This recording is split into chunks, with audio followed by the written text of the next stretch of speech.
Are you looking for a small premium crossover vehicle at an affordable price? Well, there's good news. This year, Lexus has introduced the new NX and Mercedes-Benz the new GLA. Both offer you a more affordable entry into the brand's crossover vehicles, but the question is, are they any good? To find out, and to see which one is a better take on small and premium, we've gathered the NX200t F Sport and the GLA250 4MATIC for a head-to-head comparison.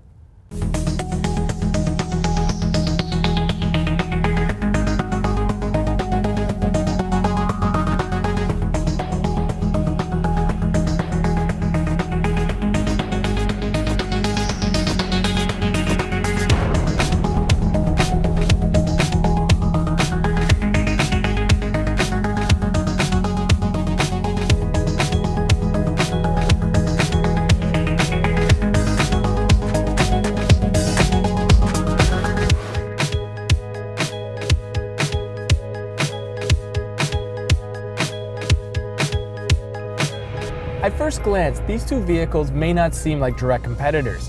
The NX is nearly 9 inches longer than the GLA and is more of a compact crossover compared to the GLA, which is more of a subcompact crossover. But both companies are going after the same customer, and in almost every other regard they match up really closely, and they are getting cross-shopped. As tested, these two premium crossovers come nearly identically equipped, and they're separated by less than $100, both coming in at just over 45 grand.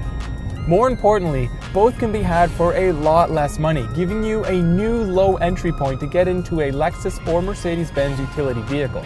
We're not sure which one looks better, and neither vehicle is going to be walking the runway in Milan anytime soon.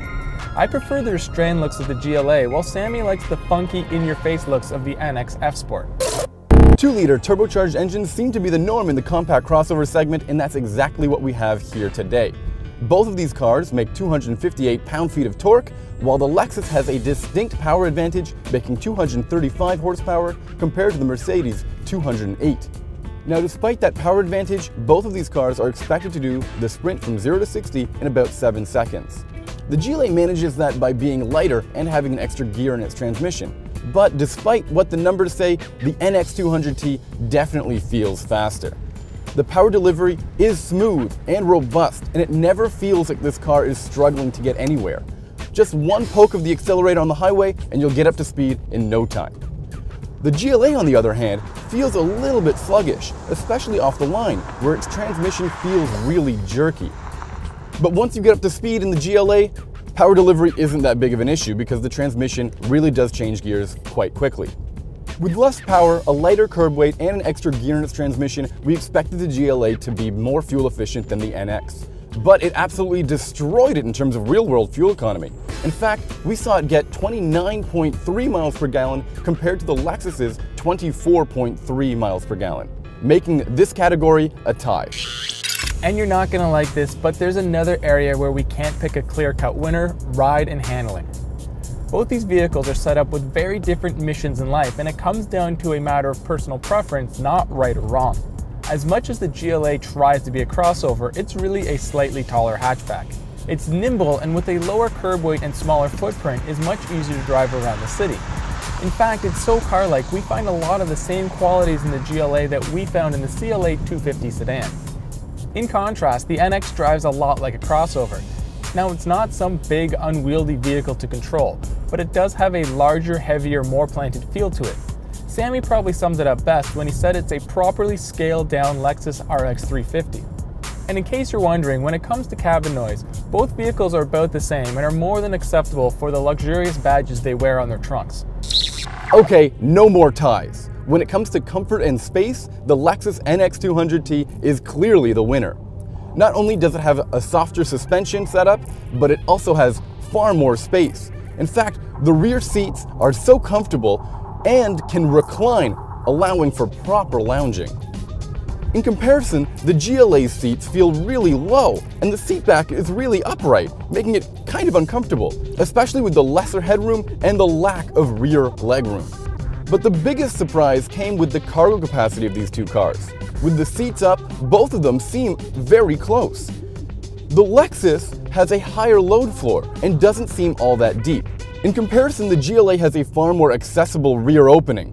But once you drop those rear seats, the NX clearly has more space, giving it the win when it comes to cargo and comfort.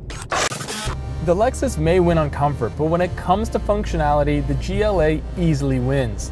Yes, it looks dated, there's a mess of buttons on the center stack, and Command may not be the best infotainment system on the market, but compared to Lexus's remote touch interface, it's marvelous. The RTI system in the NX uses a touchpad on the center console similar to those found on a laptop computer. It's as precise and easy to use as a rocket launcher for ice sculpting. It may well be one of the worst user interfaces on the market, but at least Lexus has given me a few redundant controls like a volume and tuning knob, so I don't completely lose my mind trying to do a simple task like change the radio station. Mercedes did a really good job of shrinking down the Mercedes experience into a smaller crossover, but it's still lacking a little bit of the refinement and quality we expect from the badge with the three-pointed star. There are some fit and finish issues, and I hate the fact that you can see the metal of the door frame from inside the car. On the other hand, the Lexus still feels and acts like a Lexus. It has excellent build quality with the exception of these exposed screws on the center console. And the way it drives just feels like a baby RX, and that's a good thing. Lexus winning here doesn't come as much of a surprise. Although the brand may be new to small crossovers, for years they've been delivering near luxury premium vehicles at an affordable price. For Mercedes-Benz in North America, this is a whole new game. And despite the GLA being a decent effort, it comes up a bit short, literally and figuratively. But forget about the size difference for a second. Even if these two vehicles lined up inch per inch, the Lexus still gives you more for your money.